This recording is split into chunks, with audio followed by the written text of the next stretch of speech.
ప్రేమ, యేసుని ప్రేమ.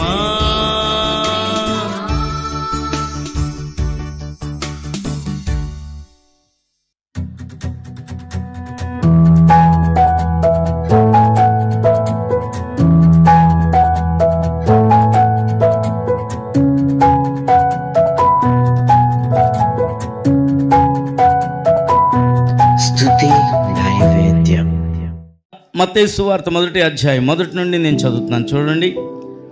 అబ్రహాము కుమారుడగు దావీదు కుమారుడైన యేసుక్రీస్తు వంశావళి. అబ్రహాము ఇస్సాకును కనెను, ఇస్సాకు యాకోబును కనెను, యాకోబు యూదాను అతని అన్నదమ్ములను కనెను. యూదా తామారు నందు పెరెసును జెరహును కనెను, పెరెసు ఎస్రోమును కనెను, ఎస్రోము అరామును కనెను, అరాము అమ్మీనాదాబును కనెను, అమ్మీనాదాబు నయస్సోను కనెను, నయస్సోను సల్మానును కనెను, సల్మాను రాహాబు నందు బోయేజును కనెను, బోయేజు రూతు నందు ఓబేదును కనెను, ఓబేదు యెషైని కనెను, యెషై రాజైన దావీదును కనెను. హల్లెలూయా. కాబట్టి ఇక్కడ అబ్రహాము కుమారుడగు దావీదు కుమారుడైన యేసుక్రీస్తు వంశావళి. యేసుక్రీస్తు ఏ వంశావళిలోంచి వచ్చాడో దేవుడు చెప్తున్నాడు ఇక్కడ కదండి. మనకు కూడా ఒక వంశం ఉంటుంది, మనకి కూడా తాత ముత్తాతలు ఉంటారు, మన వంశావళి కూడా ఉంటుంది. కానీ మన వంశావళి మనకే తెలియదు. తెలుసా? ఎంతమందికి తెలుసండి మీ వంశావళి ఏంటి? మీరు ఎక్కడి నుంచి అసలు ఈ వంశం వచ్చింది అని చెప్తే ఎక్కడి దాకా వెళ్తాం మనం? క్రీస్తు వంశావళి ఎన్ని తరాల నుంచి వచ్చిందో, ఎక్కడి నుంచి వచ్చిందో పరిశుద్ధమైన గ్రంథం చెప్తుంది. దేవునికి స్తోత్రం. ఇది చరిత్ర గ్రంథం. యేసు చరిత్ర కలిగిన దేవుడు. చప్పట్లు కొట్టి దేవుడిని స్తుతిద్దాం. కాబట్టి మత్తయి సువార్తలో అబ్రహాము ఇస్సాకును కనెను, ఇస్సాకు యాకోబును కనెను, యాకోబు యూదాను. చూసారండి అక్కడ ఎంత బాగా రాశాడో, యూదాను అతని కుమారులను కనెను. దేవునికి స్తోత్రం. అబ్రహాము చాలాసార్లు నేను చెప్తాను, అబ్రహాము చాలామంది పిల్లలు ఉన్నారు. అతనికి 8 మంది పిల్లలు ఉన్నారు అబ్రహాంకి. 8 మందిలో ఇస్సాకు దీవెన పొందాడు. అబ్రహాము ఇస్సాకును ఒక్కడనే కనినట్టుగా అక్కడ మనం చూస్తున్నాం. ఇస్సాకుకి 2 కుమారులు ఉన్నారు, ఇద్దరు యాసావు యాకోబు. కానీ యాసావును పక్కన పెట్టేసి యాకోబును కనిన అంటాడు. యాకోబు అబ్రహాము కంటే ఇస్సాకు కంటే తెలివైన వాడు. పట్టుదల అనేది అతనిలో ఉంది, ప్రార్థన అనేది అతనిలో ఉంది. అందుకనే నా కుమారుల్లో 1 2 కాదు 12 మంది ఆశీర్వాదం పొందాలని యబ్బోకు రేవు దగ్గర అతడేం చేశాడంటే దేవునితో పోరాడి గెలిచాడు. దేవునికి స్తోత్రం. ఒక్క యాకోబు ఇశ్రాయేలీలుగా మార్చబడ్డాడు.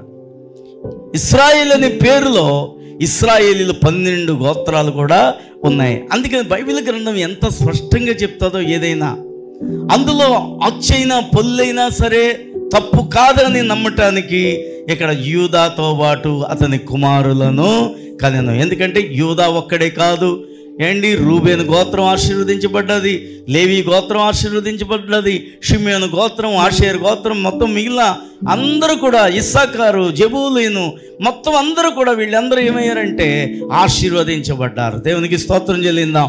అందుకని ఆ మాటను మనం అక్కడ చూస్తాం. తర్వాత మనం చూసుకుంటే యూదా తామారు నందు పెరెసును జెరహును కనెను, పెరెసు ఎస్రోమును కనెను. అందరూ పురుషుల పేర్లుంటే ప్రత్యేకించి కొంతమంది స్త్రీల పేర్లు ఈ మత్తయి సువార్తలో క్రీస్తు వంశావళిలో మనము చూస్తాం. అందులో మొట్టమొదట స్త్రీ పేరు ఏంటంటే తామారు.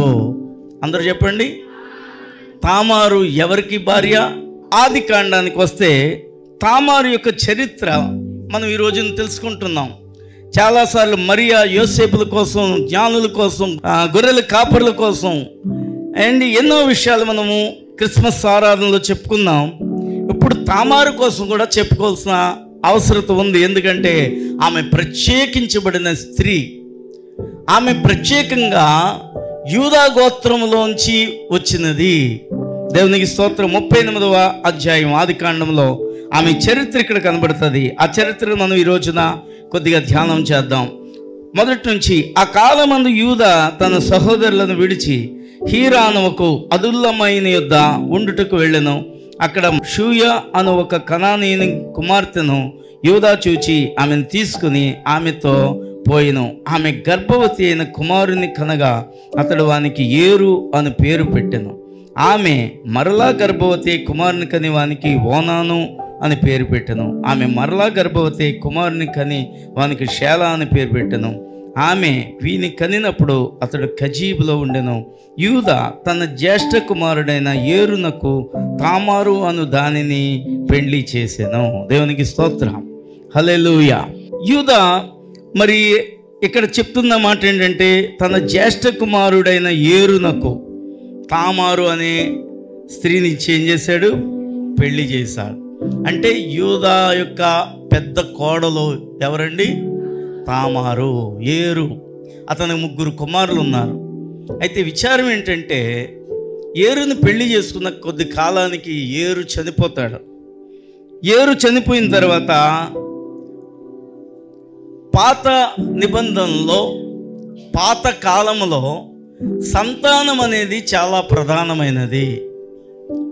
యూదాకు కొడుకు, పెద్ద కొడుకు చచ్చిపోయాడు. తామారుని పెళ్లి చేసుకున్న తర్వాత చచ్చిపోతే మరిది గారు ఏం చేయాలంటే ఆ యొక్క తామారుని పెళ్లి చేసుకోవాలి మళ్ళా. ఎందుకు అంటే అది మన విషయాల్లో తప్పు, ఇలాంటివి మనం సహించం. కానీ పాత నిబంధన గ్రంథంలో ప్రారంభ కాలాలలో కొన్ని విషయాలు మనం గమనిస్తే అవి అప్పటికి తప్పు కాదు. ఇప్పుడు తప్పు, అప్పుడు తప్పు కాదు. అదేలాగా అది మనం అనుకుంటే కయ్యూనికి భార్య ఎవరు? కయ్యూనికి భార్య ఎవరు అంటే ఆదాముకు పుట్టిన కూతురే. చెల్లిని పెళ్లి చేసుకున్నాడు అనమాట కయ్యూను. లేకపోతే తర్వాత హేబేలు చనిపోగా అతనికి మారుగా ఎవరు వచ్చారు? షేతు వచ్చాడు. షేతుకి కూడా పెళ్లి కావాలి, సంతానం కావాలి. కాబట్టి షేతుకి భార్య ఎవరు? ఆవిడ కూడా ఆదాము కుమార్తె అవ్వచ్చు. కాబట్టి చెల్లిని పెళ్లి చేసుకోవడం ఇప్పుడు తప్ప కాదా? ఇప్పుడు తప్పు, అప్పుడు తప్పు కాదు. అప్పుడు ఎందుకు తప్పు కాదు, ఇప్పుడు ఎందుకు తప్పు? అప్పుడు అంటే ఇంకా వేరే స్త్రీలు లేక అందుకని అలాగే యూదా గోత్రము నిలబడాలి. యూదా గోత్రం కోసం యాకోబు, మోషే కూడా ప్రవచించారు. యూదా గోత్రము రాబోయే కాలంలో రాజులుగా మారుతారని. ఈ వాగ్దానం నెరవేర్చబడాలి. కానీ యూదా పెద్ద కుమారుడు ఏమైపోయాడు? చచ్చిపోయాడు. అతని 3 కుమారులు ఉన్నారు కాబట్టి మరిది ధర్మం నువ్వు జరిగించు అంటే అతనికి ఇష్టం లేదు. అతడు ఏం చేశాడంటే ఈ భార్యతో అంటే తామారుతో కలిసినప్పుడు అతడు ఆ యొక్క బీజమును, లేకపోతే ఇక్కడ మాట ఉంటుంది, అది చదువుదాం.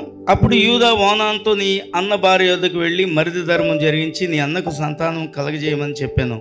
ఓనాను ఆ సంతానం తనది కానేరదని ఎరిగి ఆమెతో పోయినప్పుడు తన అన్నకు సంతానం కలగజేయకుండునట్లు తన రేతస్సును నేలను విడిచాను. ఇలాంటివన్నీ చదువుకునేటప్పుడు కొద్దిగా ఇబ్బందిగా ఉండొచ్చు. ఆ 2వ కుమారుడైన ఓనాను వల్ల కూడా తామారుకు గర్భము రాలేదు. తర్వాత 3వ కుమారుని కూడా పెళ్లి చేస్తాడు. ఎందుకంటే ఎలాగైనా యూదా గోత్రము నిలబడాలి. కాబట్టి 3వ కుమారుడు కూడా చచ్చిపోతాడు. అతడు చచ్చిపోయాడు. ఇతడు ఈ తప్పు చేసినందుకు ఏం చేశాడంటే 2వ కుమారుడు కూడా రేతస్సును నేల మీద విడిచాడు. కాబట్టి అతడు ఏమైపోయాడంటే దేవుని కోపానికి గురయ్యి, దేవుని ఉద్దేశం ఏంటి? అతడి ద్వారానైనా తామారు గర్భవతి అయి కుమారుని కనాలి, యూదా గోత్రం నిలబడాలని దేవుని ఉద్దేశం. ఆ దేవుని ఉద్దేశమే యూదాలో పెడితే 2వ కుమారుడికి పెళ్లి చేశాడు. 2వ కుమారుడు తనకిష్టం లేదు, తన సంతానం కన్నా అది ఎవరి సంతానం అవుద్దంటే యూదుల లెక్క ప్రకారం తన అన్నగారిది అవుద్ది. అలాగే నాకెందుకు అనుకున్నాడు తప్ప అతడికి దేవుని ఉద్దేశం తెలియదు అనమాట. అందుకని అతడు చనిపోతాడు. ఆమె తన ఊరికి పుట్టింటికి వెళ్ళిపోద్ది. పుట్టింటికి వెళ్ళిపోయినప్పుడు ఆమెకు కూడా దేవుని యొక్క ఉద్దేశము తెలుసు. యూదాకు తెలుసు. యూదాకు ఎలా తెలుసు అంటే తండ్రి భక్తిపరుడు కాబట్టి ఈ వంశావళి నిలబడాలని, లేకపోతే అన్ని వంశాలు దీవెన పొందాలని తండ్రి దగ్గర భక్తి నేర్చుకుంటాడు. దేవునికి స్తోత్రం. మన పిల్లలు భక్తిని ఎక్కడ నేర్చుకుంటారు చెప్పండి? చిన్నపిల్లలు కూడా హల్లెలూయా ఎక్కడ నేర్చుకుంటారు? మన అస్తమాన పాటలు పాడడం ఇవన్నీ చూస్తేనే. మన ఇంట్లో ఆ పాటలు లేవనుకోండి, అస్తమాన చిరంజీవి పాటలు పెట్టుకుంటున్నాం అనుకోండి టీవీలోని, ఏమి నేర్చుకుంటారు? వాళ్ళకి హల్లెలూయా కోసం తెలియదు. స్టెప్పులు వచ్చేస్తుంటే చూడండి చిన్నపిల్లలు కూడా కొంతమందికి. మన పిల్లలు డ్యాన్స్ వేసినా సినిమా డ్యాన్స్లు వేయరు. వాళ్ళు ఏమేస్తారు? మామూలుగా డ్యాన్స్లు వేస్తుంటారు. కానీ సినిమా పాటలే చూసి సినిమా డ్యాన్స్లో చూసే కొంతమంది ఉంటారు క్రిస్టియన్స్. ఆడపిల్లలు ఏమేస్తారు? చెదగొట్టేస్తారు మొత్తం బ్రేక్ డ్యాన్స్ అంతా. వాళ్ళకి డ్యాన్స్లు ఏం ప్రాక్టీస్ చేయించక్కర్లేదు. ఏది చూస్తే అదే. భక్తి యాకోబు ద్వారా యూదాకు తెలుసు. యూదా అంత భక్తిపరుడు కాదు మామూలుగా, కానీ కొద్దో గొప్ప అతడు భక్తిపరుడు. అతడు కూడా దేవుని సంకల్పం, దేవుని ఉద్దేశం తెలుసు. యూదాని దీవించేటప్పుడు యాకోబు ఏం పలికాడో యూదాకి తెలుసు. యూదాను ఏమన్నాడంటే, నువ్వు రాజదండము, నీ వంశం నుంచి రాజులు వస్తారని. వృద్ధాప్యంలో ఉన్న యాకోబు అతడి మీద హస్తం వేసి ప్రవచిస్తాడు. అది గమనించాడు కాబట్టి ముగ్గురు కొడుకుల్ని తామారుకు పెళ్లి చేసినా సరే వాళ్ళు ఎవ్వరు కూడా పిల్లల్ని ఇవ్వలేకపోయారు. అయితే తామారు వాళ్ళ ఊరికి వెళ్ళిపోయింది. ఆమెకు కూడా భక్తి తెలుసు, మంచి కోడలామె. అయితే పాపము ఆమెకి గర్భం అయితే ఎవరి వల్ల కలగలేదు. అప్పుడు ఆమె ఏం చేస్తుందంటే, ఒకసారి యూదా వచ్చినప్పుడు ఆమె ఒక ముసుగు వేసుకొని వ్యభిచారి కింద నటిస్తూ అతన్ని ఆకర్షించుకొని మామగారితోనే సంతానాన్ని కంటుంది.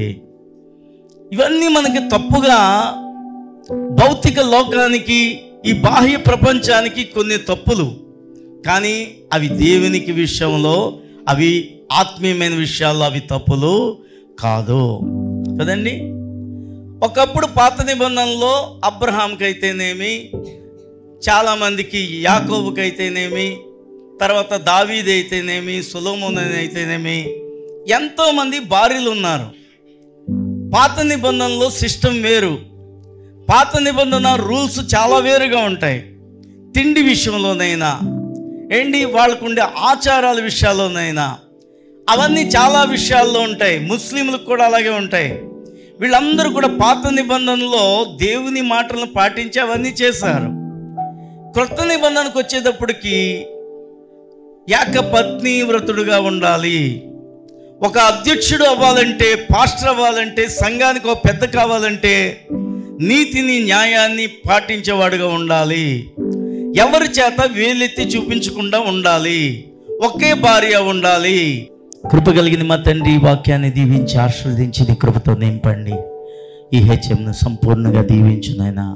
కృపతో నింపండి. మేమందరము ఒకే ప్రేమ, ఒకే ఐక్యత, సమాధానంతో మేము నిండి ఉండటానికి సహాయం చేయండి. ఈ రోజున క్రైస్తవుల్లో ప్రేమ లేదు ప్రభువా. ఒకరినొకరు విమర్శించుకునే అజ్ఞానంతో ఉన్నారు తండ్రి. ఈ అజ్ఞానాన్ని మేము పారద్రోలాలని కంకణం కట్టుకున్నట్లుగా ఉండటానికి సహాయం చేయండి. మాలో ఇంకనూ ఆరాటం, పోరాటం, భారము దయచేసి కృపతో నింపండి. మా కార్యములన్నీ జరిగిస్తున్నావు తండ్రి. మేము ఏది ఆశిస్తే అది ఇస్తున్నావు తండ్రి. మా సంఘాన్ని ఆశీర్వదించి మా కార్యక్రమాలన్నీ కూడా ఎన్నో ఉన్నాయి ప్రభువా. నీ దాసునికి మంచి జ్ఞానము, ఆలోచన, నీ దాసుని యొక్క ఆలోచనలు కూడా సఫలం చేయటానికి ప్రభువా ఏదో మీరు పూనుకోండి. మా సంఘ బిడ్డలని బలముగా వాడుకోండి. ఈ నెలంతా ఎన్ని కార్యక్రమాలు ఉన్నప్పటికీ మేము అలసిపోకుండా, సొలసిపోకుండా పనులు చేస్తున్నప్పుడు మాకు ఇంకా శక్తి, బలము, ఇంకా ఆరాటము దయచేయండి. ఉల్లాసము దయచేయండి. ఆనందంతో, సంతోషంతో నీ పనులు చేయటకు కృప దయచేయండి. మా యొక్క మందిరం చుట్టూ మీ కాపుదలు దయచేయండి. యేసు నామమున ప్రార్థన చేయుచున్నాము తండ్రి. ఆమేన్.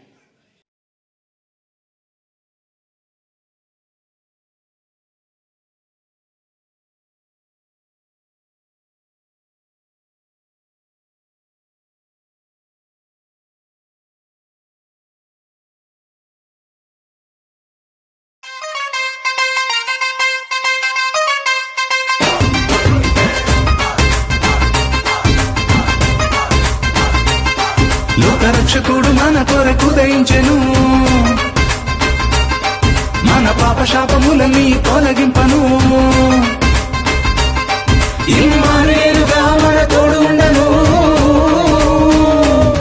లోకరక్షకుడు మన కొరకు దయించెను,